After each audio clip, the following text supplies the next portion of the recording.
আমরা ফাঁসির আসামি বানিয়ে তোমাকে বাংলাদেশে এনে প্রকাশ্যে ফাঁসি বাস্তবায়ন করব।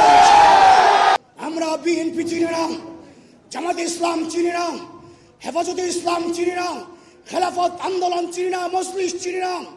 এই স্বৈর শাসককে বয়কট করার জন্য বাংলাদেশের 64,000 বর্গ কিলোমিটারে আমরা প্রয়োজনে কাঁধে কাঁধ মিলিয়ে একাকার হয়ে ভাই ভাইয়ের মতো স্বৈর শাসককে বয়কট করব, যাতে করে সন্ত্রাসী স্বৈর শাসক বাংলাদেশের ক্ষমতায় জীবনে আর কোনোদিন ফিরে আসতে না পারে। যদি আবার ফিরে আসে তাহলে শুধু দলগুলোকে নিষিদ্ধ নয়, আমাদেরকে চিরতরে বাংলাদেশ থেকে ধুয়ে মুছে ট্রান্সফার করবে। কালার এক্সপার্ট, জর্জ স্যাপ এবং মাইল্ড অন হ্যান্ডস টেকনোলজি সমৃদ্ধ অরিক্স ক্রিস্টাল ওয়াশ আপনার লন্ড্রি এক্সপার্ট।